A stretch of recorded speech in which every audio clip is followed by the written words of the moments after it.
Salut, c'est Tusnut. Voici ma vidéo de mise à jour pour le Belvédère pour le 9 février.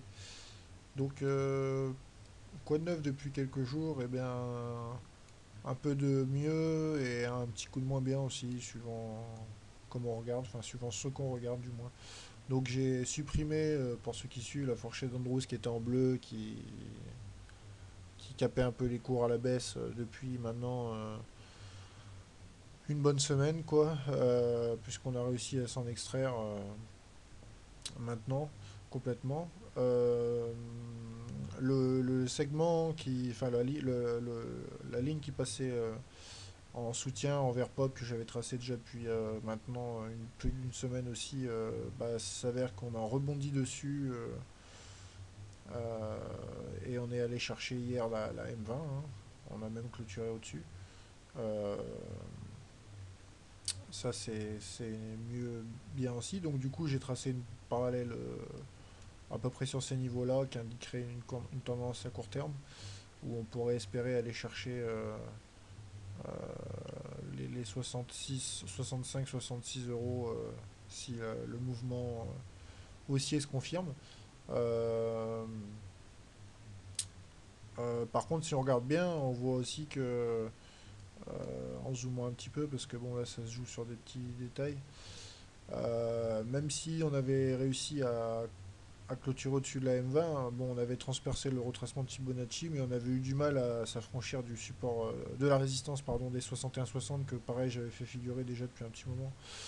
Euh, donc ça sera à surveiller pour les prochaines étapes, quoi, parce que bah, a priori ça va être compliqué, quoi, sur ces niveaux-là en tout cas. Sinon, aujourd'hui on avait apparemment ouvert fort, et puis bon, sur la fin, petite attaque de fin de séance, quoi, où là ça a complètement renversé la tendance. On était bien parti, puis on est finalement revenu sous le retracement des Fibonacci. Donc à surveiller. C'est pour ça que je pense que, à mon avis,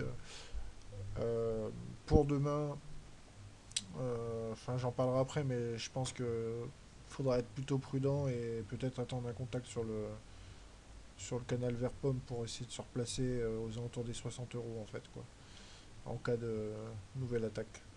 On verra si ça tient à ces niveaux-là, quoi. Enfin, a priori, bon, on l'a déjà transpercé plusieurs fois, mais rien de, rien de très très inquiétant, quoi.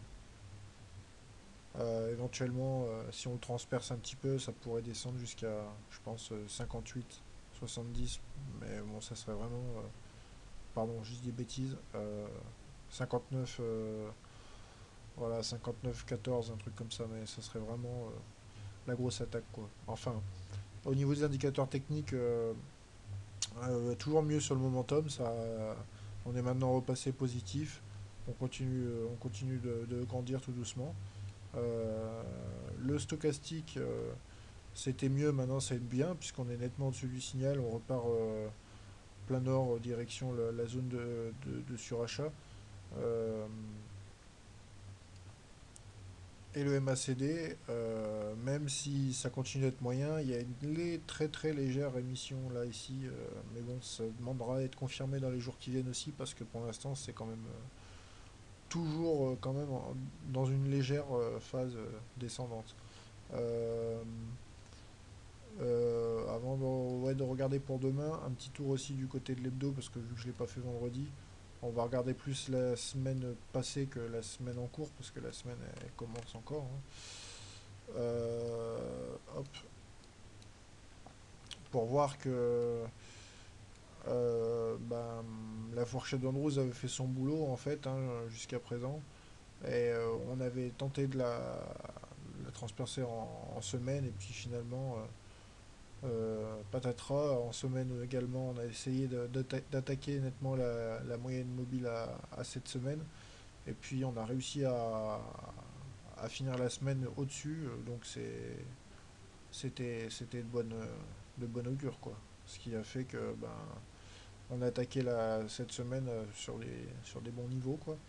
La M20 adopte toujours une pente nettement haussière maintenant, hein. Ça fait même peur des fois quand on regarde ça. Bon là c'est zoomé mais quand même. Euh, euh, donc on est toujours nettement en tendance haussière, hein.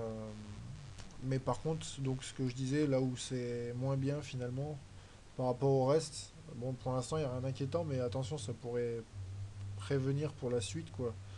Euh, Déjà, il faudra réussir à s'affranchir de cet oblique là en orange que j'ai tracé en fait qui partait du top à 207 machin là 44 d'il y a 2 ans jusqu'à 73,89 d'il y a maintenant 3 mois à peu près quoi.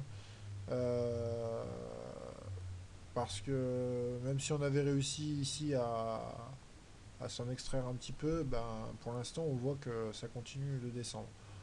Donc ceux qui avaient vu la vidéo de Trado où il parlait du drapeau, finalement ça y ressemble quand même vachement quoi.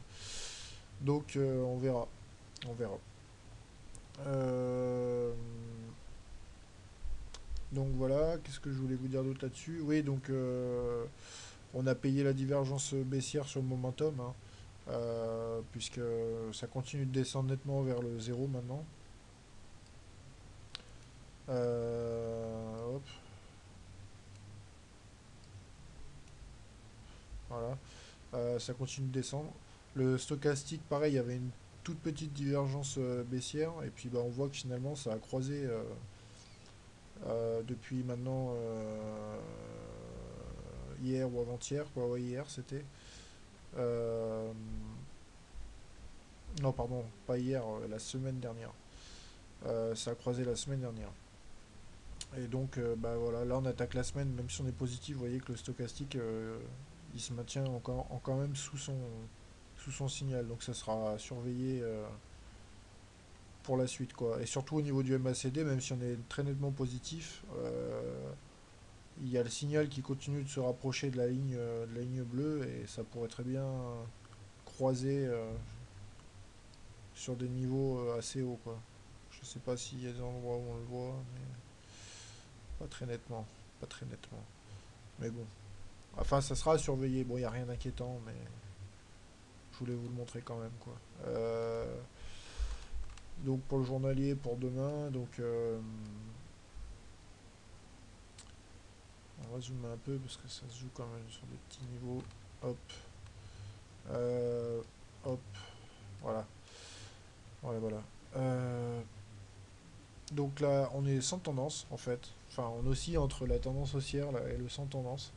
Parce on a clôturé sous la M20 qui est toujours croissante. Donc ça donne sans tendance au niveau du trading system. Donc le top c'est de s'abstenir dans ces cas-là parce que ça veut dire que ça pourrait très bien partir dans les deux sens. Donc comme je disais, pour les haussiers, à mon avis, le plus prudent, ça serait d'attendre le contact sur l'oblique envers pomme, vers les 60 euros, pile. Euh, et puis essayer d'aller chercher la moyenne mobile à la séance quoi, dans un premier temps. Le retracement de Fibo à 61,29 ou la résistance à 61,60. Ça serait déjà pas mal. Les plus violents, eux, ils achètent direct hein, sur les niveaux actuels, forcément, s'ils signalent l'achat. Objectif toujours pareil, hein, la M20, le retracement de Fibo, euh, la résistance, et puis bon, vu qu'il part un peu plus haut, pourquoi pas d'aller chercher le top à 62,40 par là. Les baissiers, bah, eux, forcément, ils vont shorter les niveaux actuels. L'objectif d'aller chercher l'oblique vers pomme sur les 60. Éventuellement d'aller titiller un petit truc que j'ai figuré là qui pourrait aussi indiquer des plus bas, quoi, on va dire. Donc, éventuellement, peut-être, pourquoi pas d'aller chercher les 59 euros, un peu plus de 59 euros, quoi. Bon, ça me paraît quand même mal engagé, mais bon, ces temps-ci, c'est un peu bizarre, donc on verra. Et puis bah, sinon, les plus pessimistes, éventuellement, peut-être ils attendront le contact sur la M20 ou sur la résistance de Fibo et peut-être ils shorteront sur ces niveaux-là ou plus haut, faut voir quoi. Faut voir. Moi de toute façon je suis pas baissier comme j'ai dit, j'ai plutôt changé mon fusil d'épaule pour l'instant. Je suis pas haussier non plus, je suis dans sans tendance quoi, comme, comme mon trading system sans tendance. Mais bon on verra. Voilà, bonne soirée et à plus.